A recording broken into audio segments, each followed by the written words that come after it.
Virat Kohli, and it's 103 for 2. And that is a magnificent century from Sachin Tendulkar. ভারতীয় cricket তো বটেই, বিশ্ব ক্রিকেটের সর্বকালের সেরাদের তালিকার উপরের সারিতে থাকেন সচিন টেন্ডুলকার। তার উত্তরসূরি হিসেবে বিশ্ব ক্রিকেটে আধুনিক ক্রিকেটারদের মধ্যে সেরা বিরাট কোহলি। তাই স্বাভাবিকভাবে এই দুই ক্রিকেটারদের মাঝে কে সেরা তা নিয়ে হয় বিতর্ক। ক্যারিয়ার জুড়ে অবিশ্বাস্য রেকর্ড গড়া দুই ব্যাটার ভারতীয় ক্রিকেটকে দিয়েছে দুই হাত ভরে। এবার কে সেরা এমন এক প্রশ্নের সম্মুখীন হতে হয়েছে ভারতের সাবেক উইকেটরক্ষক ব্যাটার দীনেশ কার্তিককে। দুই বিশ্বসেরা ক্রিকেটারে এমন তুলনার উত্তর কার্তিক দিয়েছেন কৌশলী হয়ে।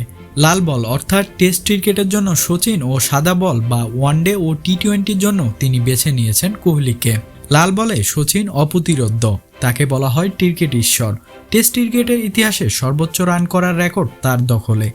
200 টেস্ট ম্যাচে করেছেন 15,921 রান। নামের পাশে আছে রেকর্ড 51টি সেঞ্চুরি। অন্যদিকে সাদা বলে অদ্বিতীয় কোহলি। ওয়ানডেতে 14,000-এর উপর রান করা কোহলির পাশে আছে রেকর্ড 51টি সেঞ্চুরি। ক্রিকেটের দুই ছোট ফরম্যাটে রান তারাই কোহলিকে মানা হয় সর্বকালের সেরা।